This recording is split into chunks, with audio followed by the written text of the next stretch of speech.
Welcome back to another episode of Please Say More with your host Apollo Plea. And I'm here with a very, very soft-spoken woman here, but I like what she does, right? You make music, you model, and you go by the name Dae, right? Yes. Dae The Poet is the full name? Mm-hmm. Dae The Poet. I got Dae The Poet in the studio with me right now. What's going on? Hi. All right, so I've never gotten the chance to speak to you ever. Well, more or less, right? But I saw that you're doing something, and you're doing something really productive and positive. And I was like, let me get someone else's perspective on their, pursuit in their dreams, chasing their dreams, and let me get that perspective from her or from you, exactly, because it's a little different. Because oftentimes I interview or talk to people who are doing like strictly music and mostly like rapping. But you're doing more than music. So I'm like, I've never had anyone who's a model, actress as well. I've never had their experience in terms of like telling me what are like the pitfalls or what do they deem success with inside that particular career. And then, how those certain, things may affect them in, relationship-wise, friendship-wise, and what kind of bearing that has on their mental health and stuff like that. So I want to go through that journey with you, that conversation, and kind of like, peel back the layers and flip through the pages of Dae and how she pursues her careers and how her career and how that affects her in other aspects of her life. You ready to go down that strip? Yes. There we go. I like that. All right. So first off, let's get it from here. What did you want to be growing up? I've always wanted to be an entertainer. Okay. Since I was little. Mm-hmm. I used to my mom loved Destiny's Child, so I remember being in the living room watching the music videos and just mimicking them. Or when commercials would come on TV, I would memorize it, and then the next time it would come on, I'd do it with the actor, perfect. Yeah. I loved the Swiffer commercials. Swiffer? Yeah, because they'd always dance, and it was and I had a Swiffer at home, so that was something was feasible for me to reenact. So it was little things like that. I always wanted to be in front of the camera and just entertain. Okay, so from a young age, that's when it popped up on you. So at no other point did you want to be like a firefighter or anything like that, or a pilot? When I was in high school, I wanted to be a professional wrestler. I was actually really good at wrestling, but then I hurt myself. So what you do to hurt yourself? Well, it wasn't me. It was a small Asian woman. A small Asian.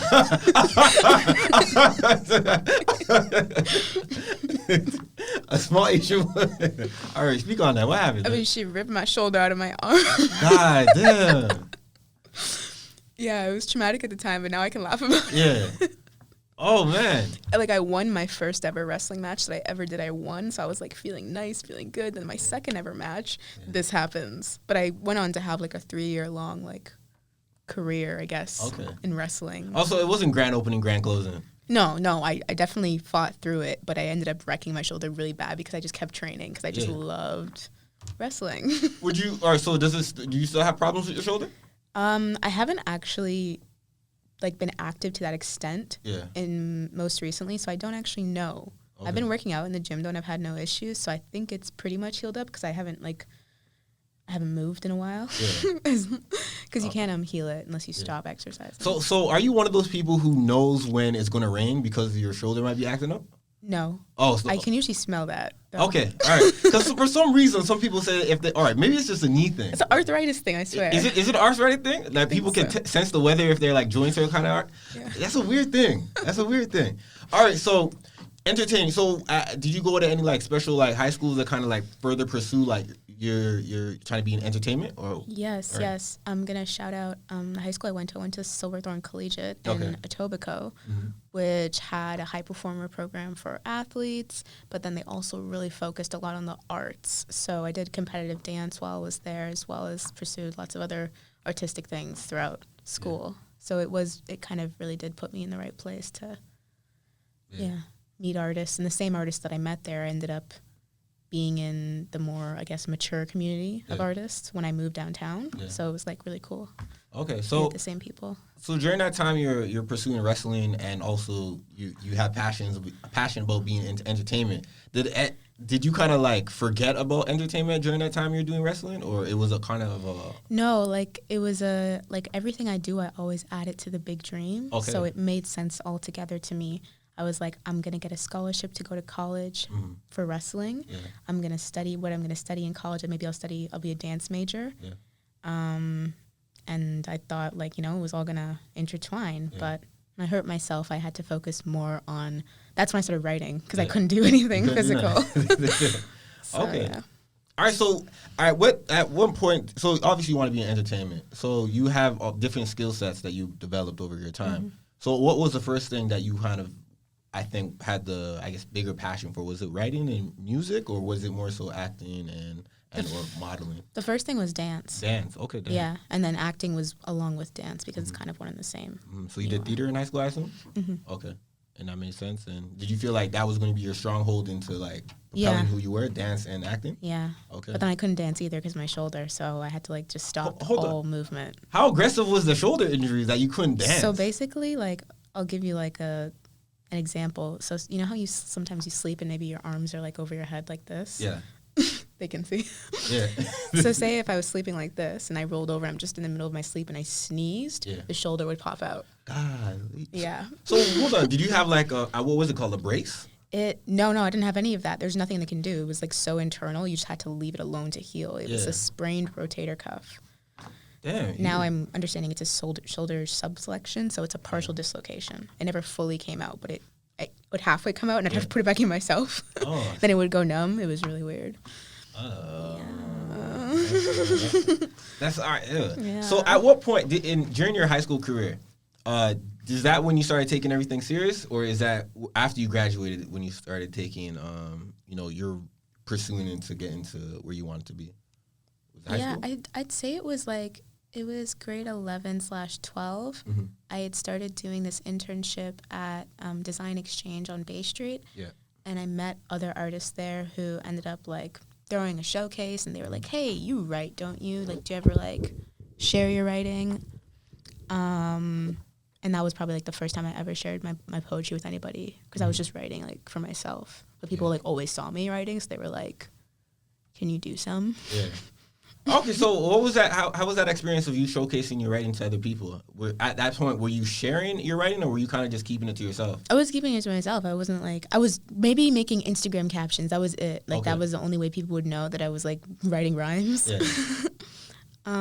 But yeah, like that first time I did, it was like cool. It only lasted like a minute, but then after that, I just wanted to keep going because it felt really good to be like validated for something again. Yeah. It's like that same idea of like, I liked wrestling because it was performing too. I like dancing. It's performing. It's like people watching you. Like I just like making people feel something. Okay. That's my thing.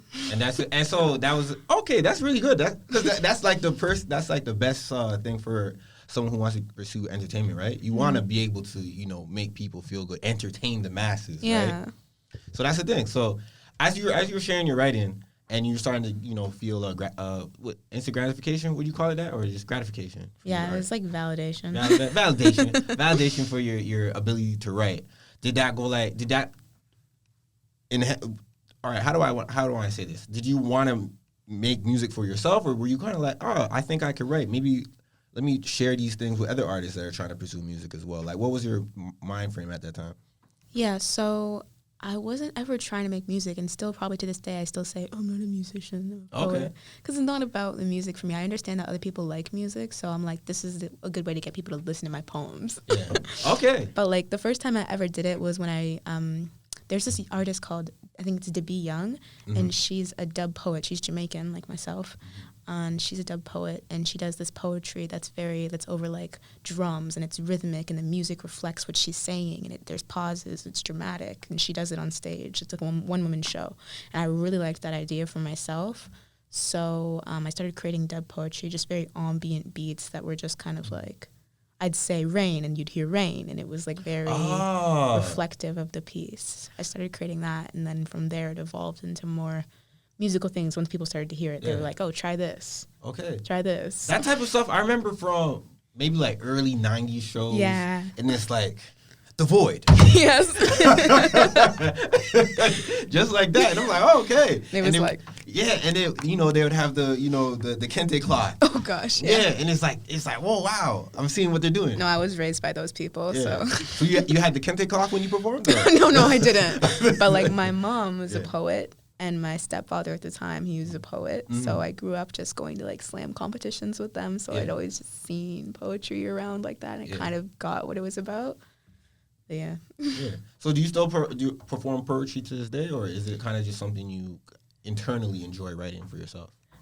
So I perform on the basis of which I'm hired for a specific event. Mm-hmm. So normally brands will reach out to me and say, hey, like, we're having this event. This is the topic. Yeah. Can you like create something to speak to this topic for like the opening or the closing of the event, just for entertainment factor, so that people really grasp what the evening is about. Yeah. So I create stuff like that now. Last fall, I created a poem for Versace for one of their events. Speak on it. Speak on it. Yes. It was the launch of their Virtue bag, and essentially I just had to place Donatella Versace's words about the bag into better words to entertain the guests. It went really well. It was a really enjoyable experience. Side note, did you ever visit the Versace mansion? The Versace mansion? No. The one in Miami, right? The one that No. I haven't been there. All right. Soon, hopefully. Just asking. Just the Versace store in Yorkville. Okay, all right. That's still something. I don't think I've been there. It's nice. Yeah. You should go. Okay. Where is Dae at about after when she graduated high school in terms of her career and her life? Where would you say you were at that time, at that point? I definitely still wanted to be the same thing I always wanted to be at that point. I wasn't confused. I was like, okay, I'm not going to be a professional wrestler, but I can still do this acting thing. Mm-hmm. And the poetry actually led to the acting thing. Okay. Through poetry, I was able to meet people who just showed me opportunities to start doing commercial work. Okay.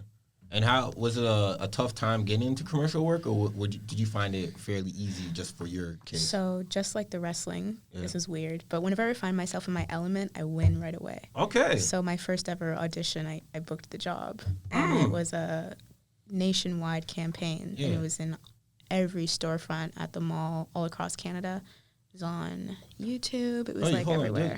Can you speak on it? It was for this brand. It's a woman's brand. The girls might know. It's called Laura, but it was like a prom campaign, and they wanted to like create this idea of an alternative prom queen, like one that looks more strong, like one that doesn't like need a date to go to prom. Mm-hmm. I didn't even go to my high school prom because I didn't have a date. So there's that. You didn't even go with a friend? Nah. I went to my prom, but I went with my friend, man. I went with my best friend. That's cute. Yeah. No, I didn't go at all. I don't even know what I was doing that night. Did you go to at least prom after party? No. Did you go to like Wasaga or what? Yeah, I went to that. So you went. All right. I went to the ton up. Yeah, you got 2/3 of the. A third of it. You got. Yeah, I didn't get the cute pictures though. Yeah. I don't even own my cute pictures from prom. My friend holds on to them and is like, yo, she got those. Oh, you never posted them? Nah, I don't have them. Did you guys like match? Like really nice? Yeah. But you know what? I was on that young boy dumb shit. So I came with the all white suit, turquoise tie, and then I had like some dunks. I didn't come through with hard bottoms. So you wearing basketball shoes? No.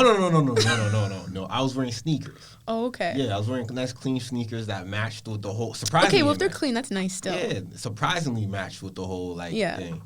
I was like, wow, how did these? It's surprising, but I got it, and then that suit the same day that night, the suit got stained on it because she had her makeup. Ooh. It was all white, so That's how my prom went. And after that, it was we went to Wasaga right after. Wow. That was the last time I ever went to Wasaga. Yeah, same. You only need to go once. Yeah. There was some activities that happened up there. Yeah, I'm being honest. I almost got arrested there. This is information that I don't think I've ever put out there. But I almost got arrested out there because I was on that tomboy shit. And so I was on the beach, right? I had not jacked, but they gave me some sunglasses, right? I put them on. They're like the hater blockers. They look like Ray-Bans, right? Oh, gosh. And I'm like, okay, cool. They didn't ask me to pay. They probably wanted me to pay. I just kept on pushing, and they were kind of busy. So I was like, I got my free pair of shades. then my stupid friends were like, yo, we're walking past another situation where we're, another eyeglasses. And they're like, yo, pick that.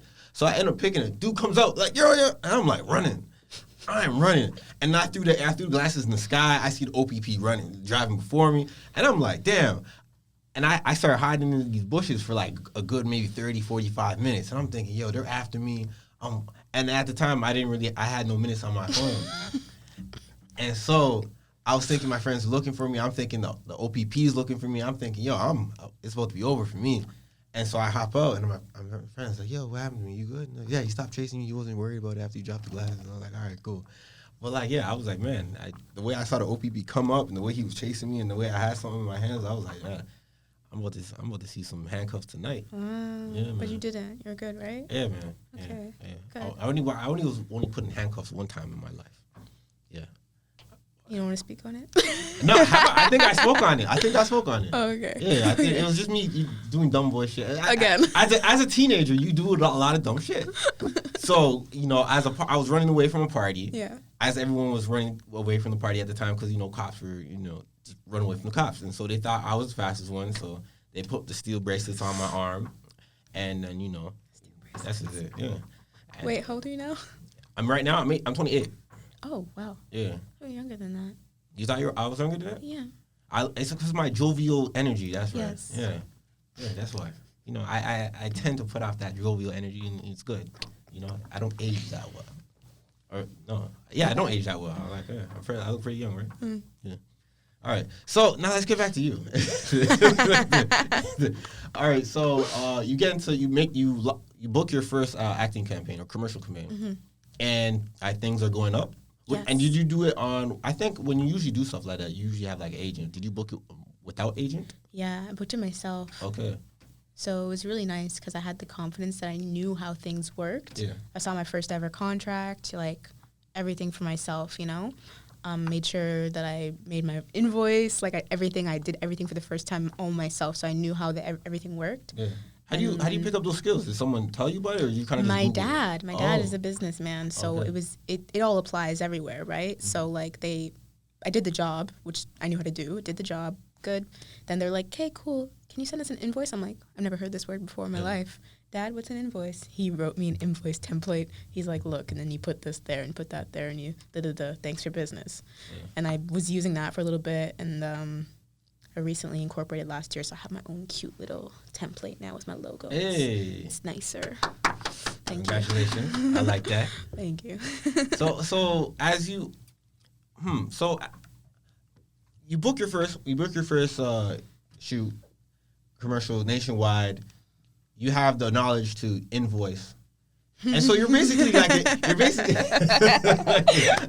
how to invoice now. Yeah, you know how to invoice. I'm thinking a lot of people don't know how to invoice, right? No, they don't know what it is. Yeah, so you're doing, so basically you're self-sufficient inside this industry. Yeah. Well, as you come in, it was like, all right, dope. Yeah. Most people probably fumbled the bag like first time.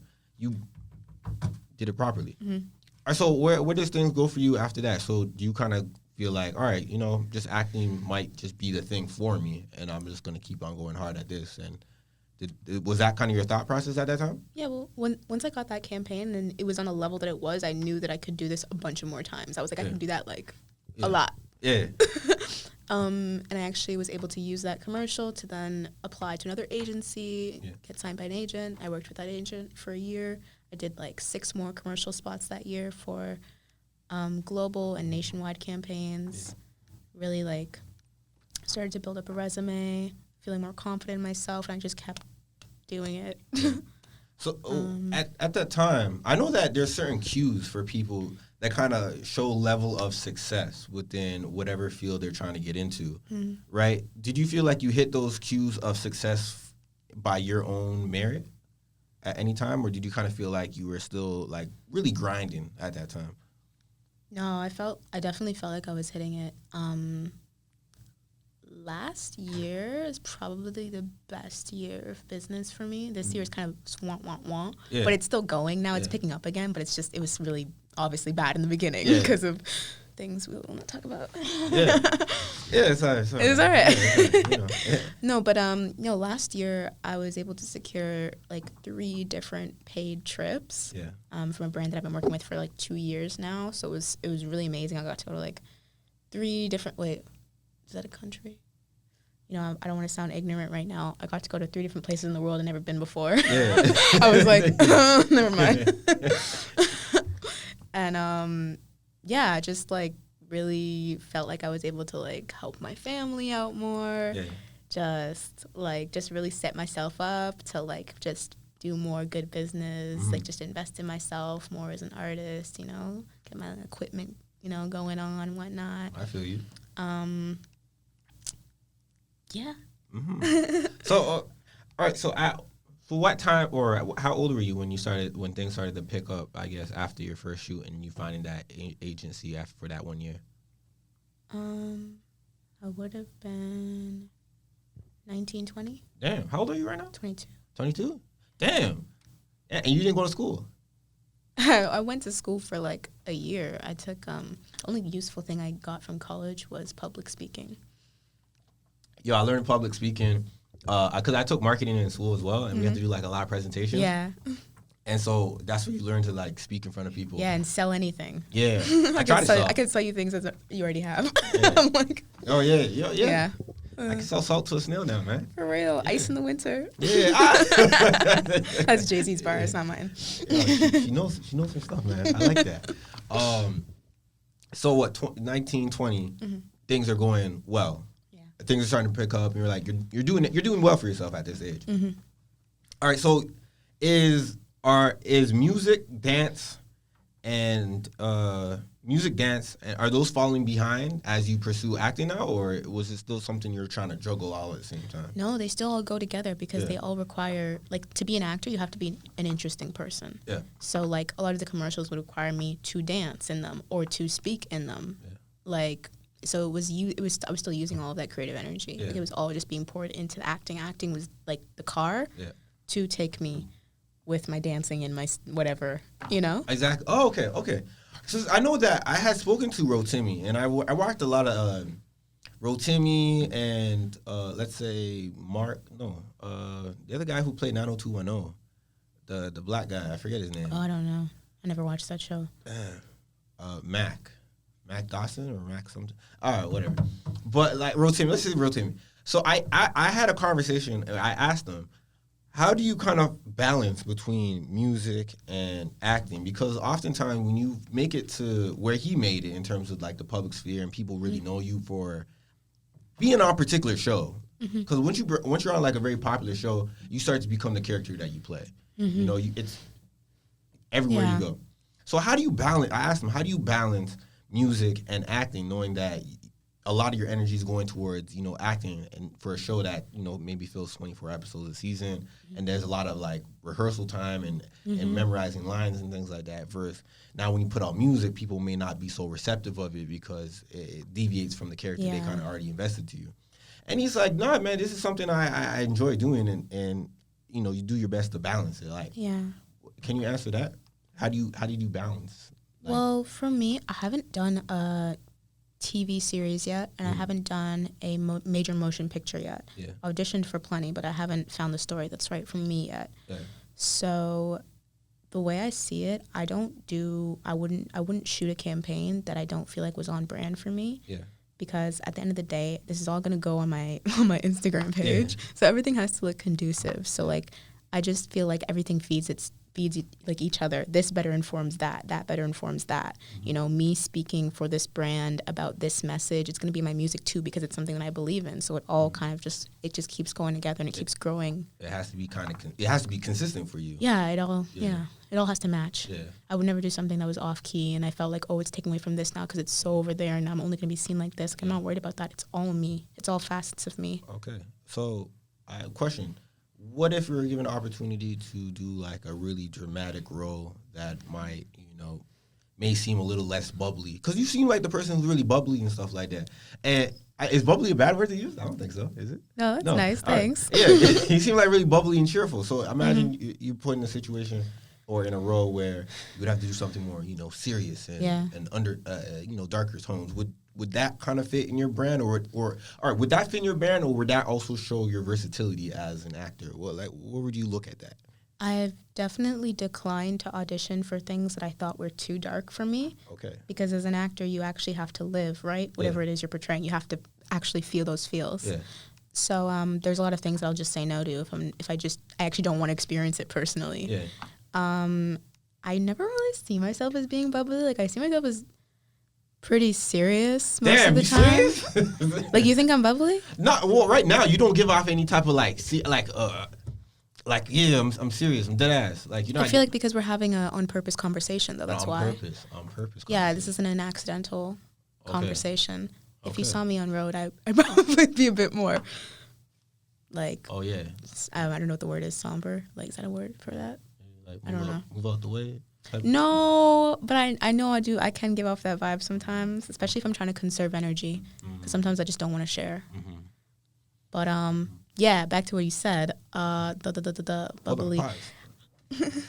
Now back to what we were starting. So yeah, you turn down certain darker roles and. Yeah, there's just certain things that I don't want to put my face on, and that I don't want to contribute to the narrative of. Okay. And I know that some things stick with you. Like, have you ever seen Diary of a Mad Black Woman? So long ago, I forget the concept of it now. Okay, but anyways, there's this one dude in it. Yeah. He plays the character Charles, and he's like rich guy, but he's like a wife beater, and he abuses this woman so bad, and he replaces her with a next girl in his house who's younger, and it's just humiliating. Everybody in the Black community, when you see his face, you hate his face. You don't care. Like, I don't care if he's in another movie. I don't care if that's not who he actually is. I don't like your face because you did that really good. You did your job well. So I'm very, very mindful of doing a good job at things that I don't want to be associated with. Yeah, because I could do a good job at a lot of things, but I don't want to add them to my brand. Okay. So I'm curating something specific. Understand. So in terms of where you're at and pursuing, you're still very young inside the sphere of things, and also youthful-wise. Yeah. So I guess the opportunities and the limits for you are endless. Yes. What do you define as success for you on like your own scale? Well, to be honest, I feel successful right now. I don't have everything that I want materially, but I feel successful because I am living a life literally of my dreams. This is like as I created it to be. This is how I wanted it to be since I was 5, 6 years old. So it doesn't look entirely how I imagined looking, but I am doing all the things. So that's all I can do. It's up to God and the universe to deliver on the rest. Oh, there we go. I like that. Yeah. All right, so I know that as people pursue what they want to do, being on their purpose, their passion, they're chasing their dreams. Things along the way, might contribute to a distraction, or things might have to be pushed away, and that's when friends, family, relationships come into play, and how people navigate and maneuver through those things. Yeah. So would you say that your family was really supportive in terms of what you were doing? Yeah. At first, my mom has always been, because she's very much so like me. She's an artist too. Yeah. She always understood exactly what I was doing, so she was supportive from day one. My dad and my grandmother had to convince more. I had to literally show them progress for them to be like, okay, cool. Now everyone's 100% on board. Yeah. This is better than me working for somebody else at this point. Yeah. Like, it's endless possibilities, me working for myself, whereas I have a glass ceiling to hit if I work for somebody else at this point. Exactly. So, yeah, Yeah. Did that kind of, oftentimes I know that proving family right or not wrong or convincing. I don't know the right words. Wrong, proving them wrong, right? Because they're going to be skeptical at first, just because they're scared and they care. So I know that proving family wrong can be a little bit of a pressure. Did you feel that same pressure in terms of not only making it for yourself, but making it in terms of you could prove that this is actually, you're doing something that you could live off of? Definitely. Yeah. I definitely felt that. And I work well under pressure. And I just had a very, very clear vision of my future. So I was like, I'm going to do this until you can see what I can see. Yeah. And, Yeah, I'm focused, man. Tunnel vision. You know what they say? The same pressure that busts pipes is the same pressure that makes diamonds. Exactly. Yeah, there we go. All right. So now, as you going through high school and you're graduating, you make friends along the way. Did it ever come a part where you felt like friends might be, or people might be, latching onto you because they see potential? Yeah. Okay. And yeah. how does that make you feel, knowing that some people might? They came. Mm-hmm. They came for a reason and they left. I wrote this in a poem, actually. Ooh. If I could remember the bar off the top of my head, that would be sweet. You've been saying Jay-Z bars this whole time. Wait. You can't remember your own? No, wait. Isn't that weird, though? Isn't that weird, though? Yeah. Isn't that weird, though? Oh. It goes. No. Basically, I can't remember the exact way that it went. I literally know this. Anyways, it's on Apple Music, but I'm gonna reference it. It was basically like, I'm not worried about money because the same people who came for it are gonna leave if there isn't any. Yeah. So I've seen those people come and they left, and I'm so happy that they left when they did, because I had an even bigger high after they left. You know, because like they'll come for your, you know, what's going on, what's popping, what's cool, and they'll try to squeeze more out of you. They'll try to add what they can add, but then they're like, oh, this isn't working as fast as I thought it would, and they leave. And then I'm like, oh, now that you're off my ass, it actually is working. Yeah. Sucks that you didn't stick around. You know? Would you say those were quote unquote the new friends, not the day ones? Yeah, those are the new friends. Would you say the day ones might have switched up on you because they seen that, or certain day ones might have switched up on you because they seen the amount of success and popularity and clout that you got, and it was like, you know what?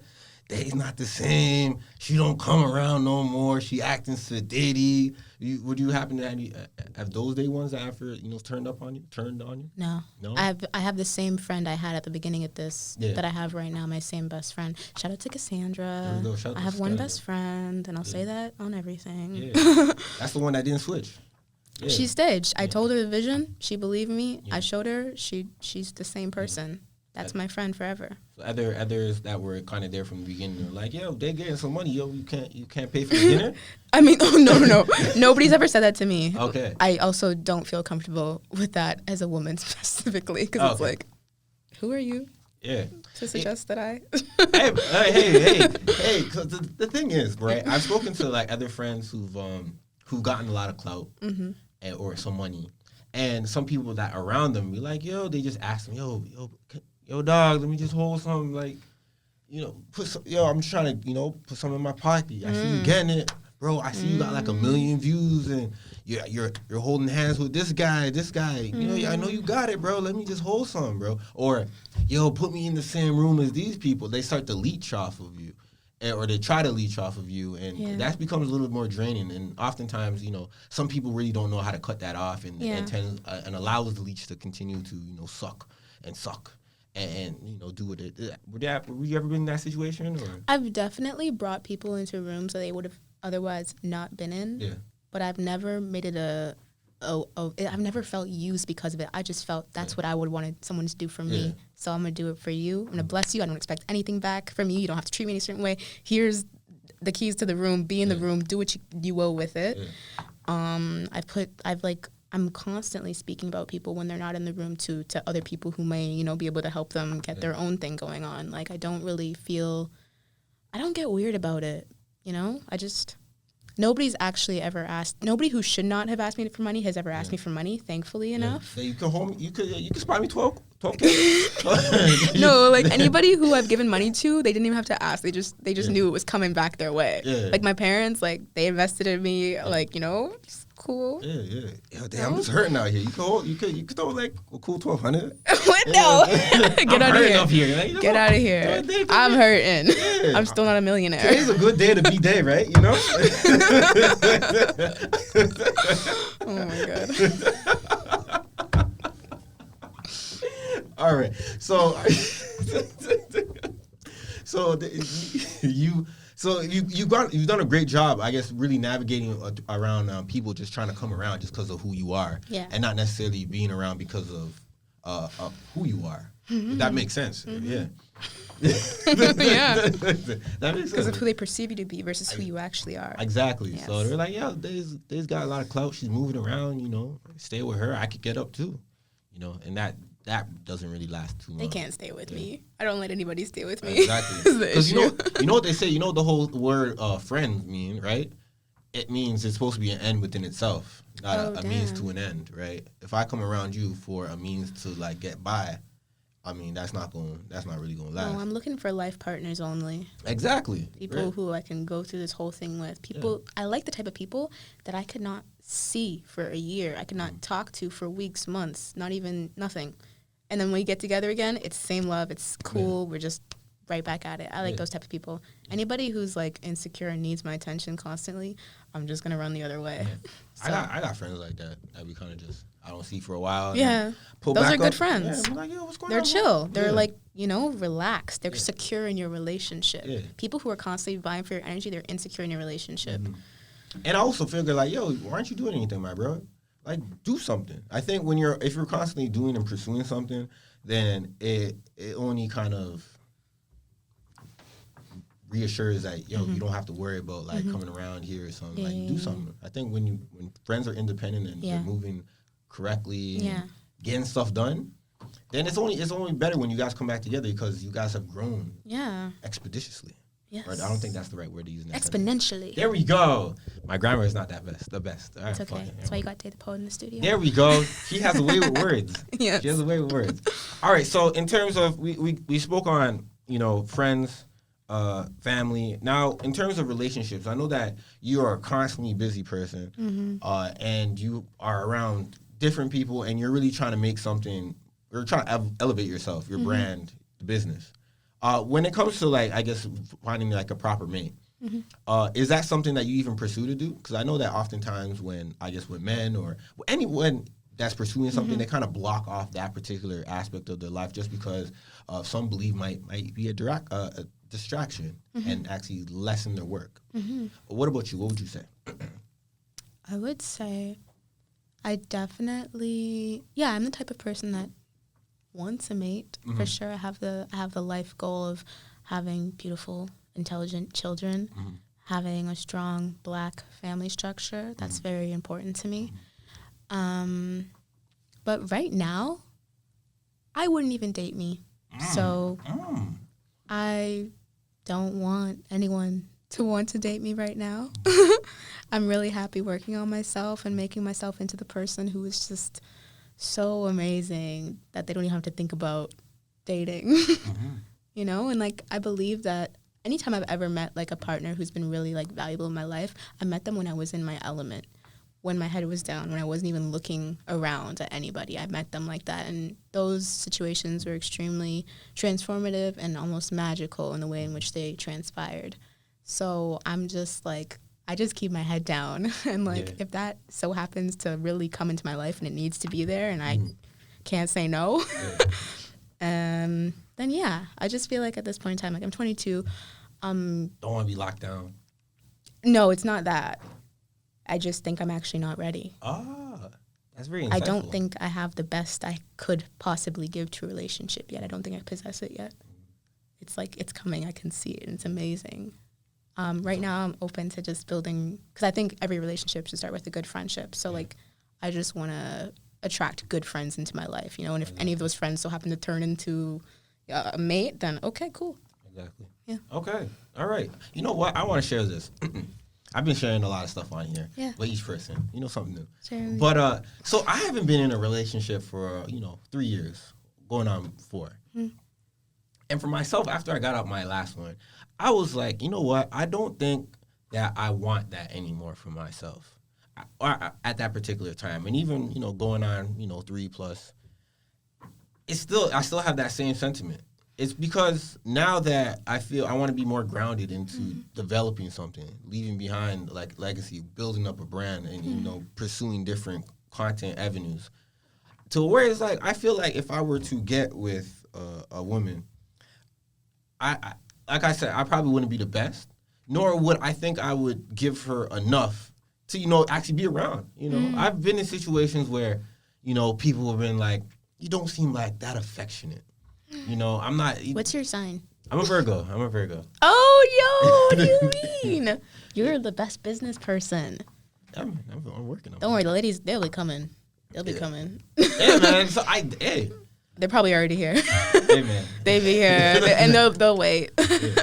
Hey man, Because you're on your thing, and they love it. Yeah, so that's what, and that's what I'm about. I just want to build, right? And for me to go to take a step back and then try to say and juggle, I do feel like a relationship is, something you got to work at, especially during, the starting rounds of it. It's something you really gotta be there. You gotta be present. Mm-hmm. You gotta let them know that you're present, and then as you develop and get into your grooves and ebbs and flows of things, then you're able to, not to say step back, but things kind of work like a Fortune 500 type of thing. Yeah. Certain it's automated. Yeah, it's automated. Things, like if you continue to do what you do, it's like automated. Like certain things are in place for people to feel secure. There's a routine going on, right? Yes. But like right now, it's kind of like someone might get around me, and it's like I'm not quite sure what mental space they're in.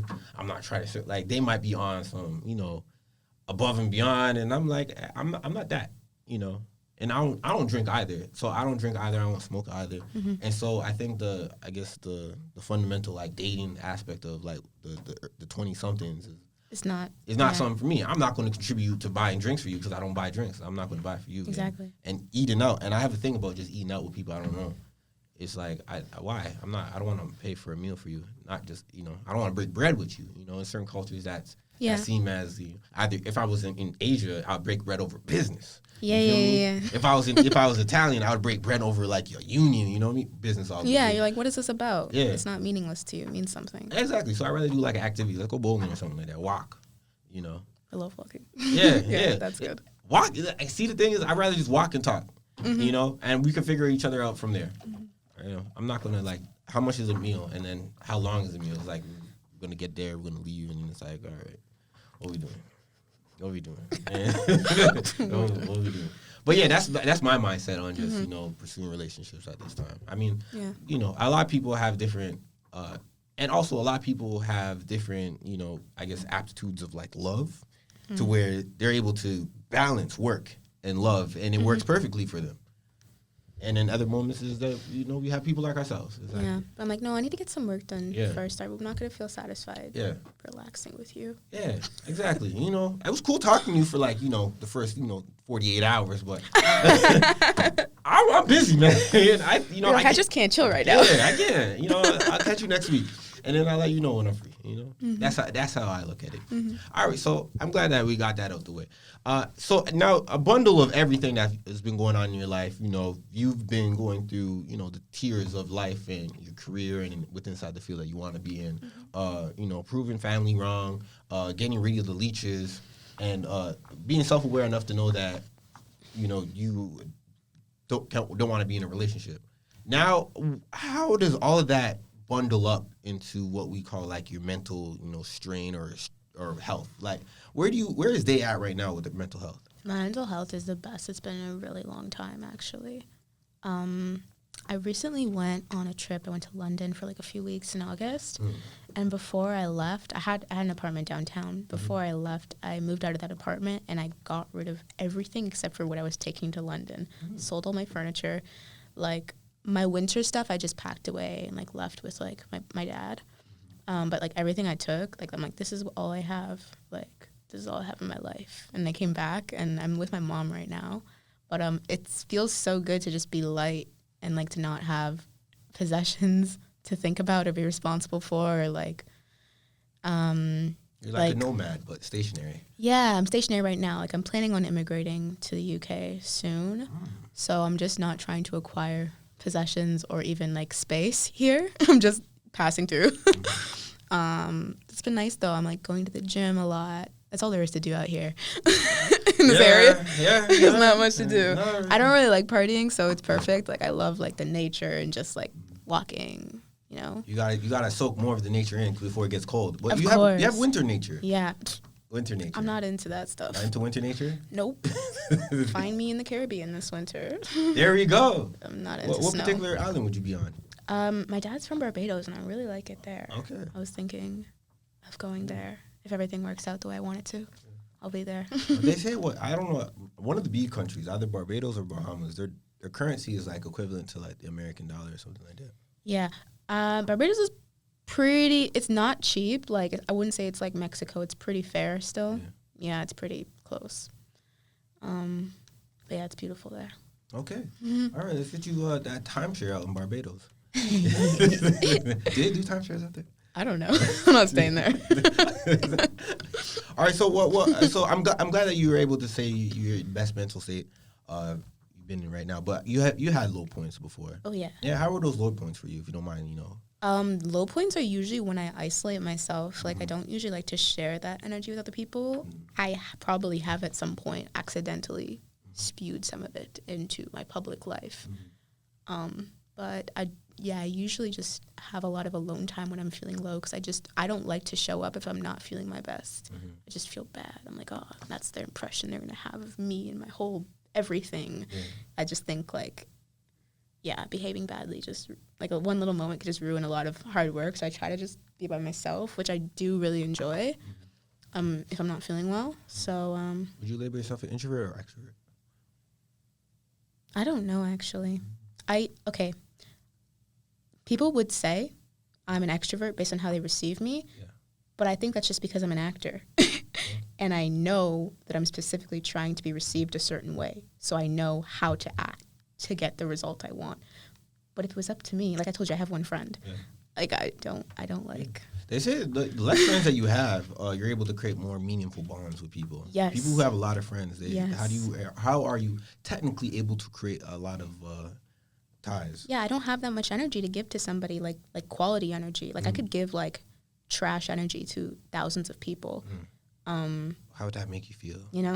Kind of empty and very lonely, even though apparently I have so many friends, So I think it's better to just focus that energy on less people, and you will receive a richer relationship that feels like so much company.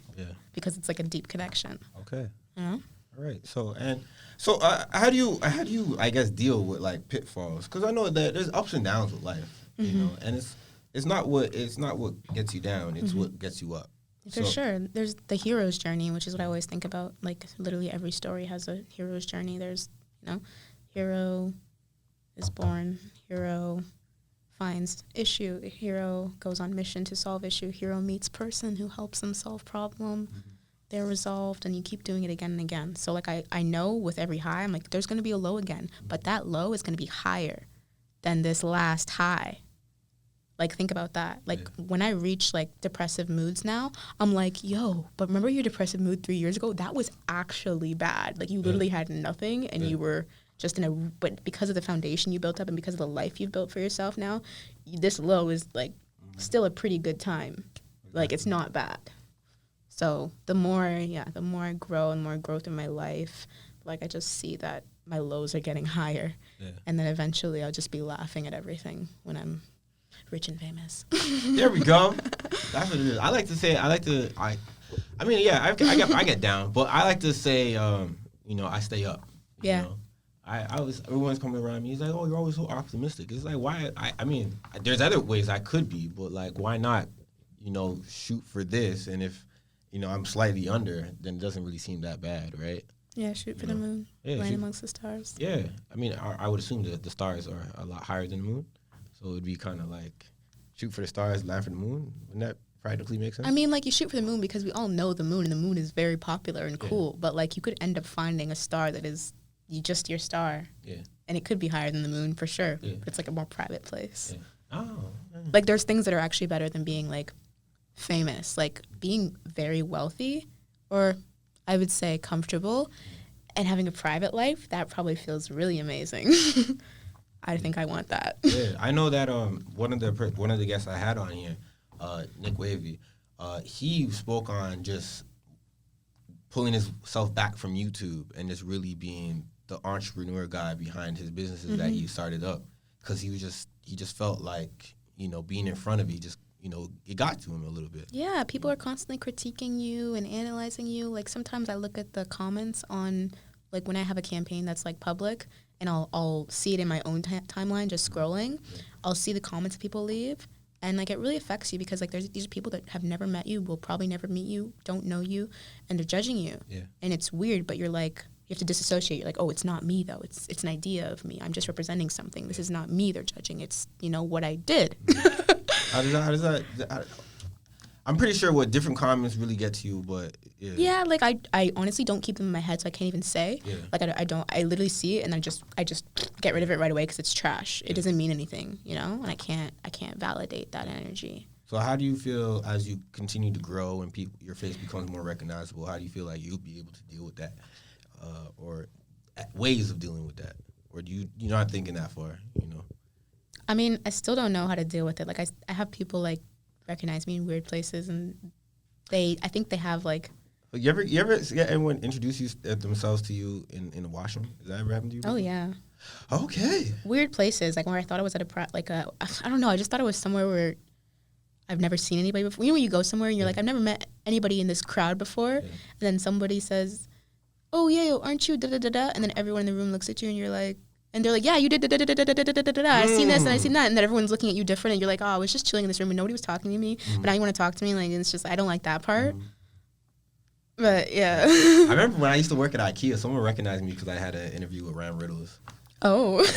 And I was working at IKEA. I was a cashier too, man. Let me tell you, I felt like, yo, I gotta quit, bro. I gotta leave. Yo, I was like, man, because yo, you did the interview with Ryan Riddles. I'm like. Yeah, I'm like, yeah. I was like, keep Christian. It was like, because I was at myself. I was like, man, I'm kind of embarrassed working here, man. Mm-hmm. I was like, what am I doing here? But yeah, and then life goes on. Grind. I mean, there's a rapper named BFP the Pac-Man, and he works as a mail courier, but he also has some viral videos as a rapper. Wow. He says he's not going to quit his job until he makes about $50 million in the bank. Yeah. Yeah. Why not? Yeah, it's not like he's necessarily working like in a storefront where you can see him. He's a mailman, so he's passing out mail. That's cool. You may or may not see him. Doesn't matter. How often do you really see the mailman? I don't. Exactly. I mean, yeah. I think that's the best job as a rapper. Just keep going. Yeah, best job. Either you become a mailman or you work in a warehouse like overnight, and no one really gonna know you. Yeah. You pop off. Yeah, I kind of experienced a little level of, I don't know if it was my pride or like embarrassment I was feeling, but like I felt one of the things that pushed me to get really good at what I do now is that I didn't want to have to go back to like working somewhere after people had seen me do a certain thing. Yeah. I was like, I can't go back now. Yeah. Oh, my coworkers, like I remember I was working at the mall. I was working at Oakenfort when my first like mall campaign came out. So my coworkers went on lunch break and they like, we saw a campaign in the store down there and it's huge and like it's you, and I was like, can't work here anymore. Yeah. Shortly after I got fired, actually, because they realized I skipped work that day to shoot that campaign. So, I was like, I can't be here anymore. Yeah. Like, it's just like when you're just become, I'm gonna say overqualified, but like, I was like, reached my ceiling. Yeah. So that's that's there's crazy. No going back. That's honestly forward. Crazy. That's crazy that you got fired for actually making money. Yeah. I had to ditch work because I was like, I'm going to make more in this one day than I'll make an entire month and a half here. Yeah. So. Peace out. Yeah. Let me get my money, man. They're hating. You know what we call that? We call that player hating. It's okay. Yeah, they call that player hating. We don't hate on people getting money, man. It's all right, though. Yeah. It's all right. They're building someone else's business up, right? Yeah. So rules got to be. If it was my business, I'd be mad, too. I'd be like, you're fired. Get out. She can't cheat on me with, you know what I mean? Like, your own business. Okay. You cheat on me with your business. Okay. Like, you're here for my business. All right. Funny enough is that, the guest I had before you, his name is Mr. KOA. And he was working inside a corporate insurance company. Mm-hmm. And he started to, develop his skills during photography and videography and things like that. And he started to see his business and brand start to grow more and more. Mm-hmm. And he said he knew that it was time to quit when he was inside the office working on his stuff more than working on the business stuff. Yeah. And so when he finally put in his notice to quit, the boss was like, I know, you gotta go. We see it. We see it. So it's like, that type of, sometimes people understand. It's like, oh, wow, I'm seeing you grow into your own self while working for me. And it was like, hey, if you love something, let it go. Yeah, you have to. It probably is not going to come back because it's real life. Mm-hmm. But that's the great thing about it. It's like, all right, you at least I got you at your best right before you're about to. Yeah. what's that called? The maggot or the cocoon? What's the caterpillar? The caterpillar. It's a cocoon. Yeah, the caterpillar that turned the cocoon that was about to turn into the butterfly. At least I got you at that point. You know, that's how I look at it. Positive looking at it. Yeah. So Dae, we've gone through your whole not to say I don't know if we went through your whole life within a condensed version of sorts. We hit the hot points. You hit the hot points, as like a synopsis. Yes. Yeah. So I appreciate having this conversation with you, talking about how you first initially wanted to be inside the career that you're ultimately in, didn't deviate from the path. You shaked off all the the leeches. You proved people that you had a solid vision, and then you didn't remain steadfast and got to where you want to go. There's one thing I want to lead you off with. The saying that I've been saying for the past couple days, and it's tough trials are necessary to establish the truth. And you have went through tough trials, no? Yes. And the truth is that you are. Yeah. You belong here. I believe. All right. I really appreciate talking to you, Dae. I like this conversation. I really appreciate sharing that knowledge. Well, you share that knowledge with me, and then other people to get a glance at who you are and what you've been through up until this point right here. Thank you for bringing me on here. I didn't know what to expect. Hey, man. I was like, he better not ask me no weird questions. Did I ask you any weird questions? No. Exactly. I didn't know I didn't even research. Like, you asked me, I just said yes because I just felt to say yes. But I didn't even watch any of your other things. I didn't do any research. I appreciate that. I just trusted that. Off the trust. I got that. I got that off the trust. I trusted the brand. Yeah. I got that off the cuff. Asked for some, and they're just, I fuck with him. Off the strength. You feel me? Yeah, so you had no weird question. This is actually the only reason I started this was because I felt like these are the type of conversations that a lot of people can really get into. And I think that everyone's story is somewhat similar but also different at the same time, so people can also see the contrast between their lives but also grab at similarities amongst themselves and go like, okay, I want to do this. She went through this or he went through this. And I might have went through something similar to that. And I feel like, okay, I see their life is going positively. So I think there is like a light at the end of the tunnel. It may not, my light might not come, in next month, but it might come in like 3 years. But, Be patient. And I believe in the powers of manifestation. So I think if you can see it vividly, you can create it in your reality. And just don't lose that vision, no matter what. There we go. Is there anything else you want to leave us off on? Any bars that you would like to? You like to share? Every time you say it, I'm like, oh, I've never read a poem in my life. I can't remember anything. You remember Jay-Z bars? Those are easy. Nothing else you want to leave us on? No, man. It's just like what I just said, though. Like, seriously, see it. See it vividly. See it vividly until you can feel it vividly. Okay. Feel it. Okay? And then create it. And don't listen to people around you. Okay? Because I'll tell you something. Anybody doing better than you is never going to put you down. Only people doing worse than you are going to tell you they don't think you can do it. This is a fact. Because they don't believe in themselves, all right? This is a so fact. So you need to it's never a no, okay? You're just asking the wrong person, all right? This is facts. I haven't seen anyone that's really doing up. Just going to come through and... Yeah. Jay-Z's not going to come in here and be like, yo, this sucks. This is the worst. Why would he? He's going to be like, yo, young king, I see what you're doing. I love it. Ooh, maybe I want to invest in it, Marcy's. You know what I mean? But random roadman would come in here and be like, it's not even nice. Yeah, shit on me. It's not Sway in the morning, though. It ain't Ralph, though. He'll come in here Ralph, you know? You know how they come in here on some haterade. Yeah. But you know what? I kind of see the thing with me is this might be weird, right? You might look at this weird.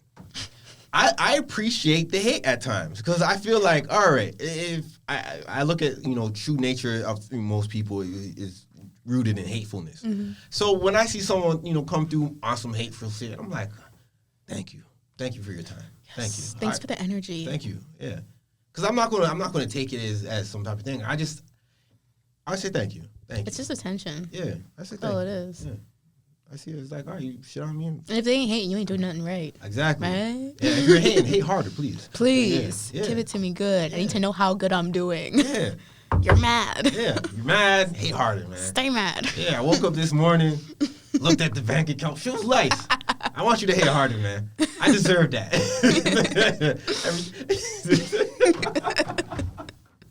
All right. For people who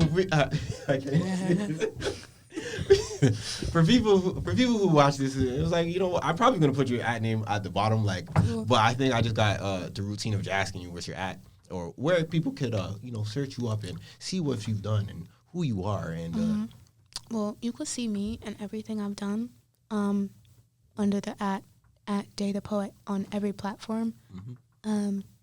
My Twitter is dead, so how about you guys help me with that? Twitter, Instagram, don't use Facebook. All SoundCloud, Apple Music, Spotify, Tidal, all that stuff. Dae The Poet. It's DAE, The Poet. All right. You heard it right here. Dae The Poet. We had another conversation with Please Say More with your host Apollo P and the lovely Dae. What a good day to be Dae, right? There we go. Maybe that one. Yeah. Entertainer extraordinaire. Very nice person. I'm trying to build you up, right? Thank you. And everything I just said and more. So you've made it part of this video. I don't know how this ended, man. All right, so another episode of Please Say More, your host Apollo P, with my illustrious guest, Dae The Poet. And we'll be back again next time with another episode, all right? Take it easy. Bye.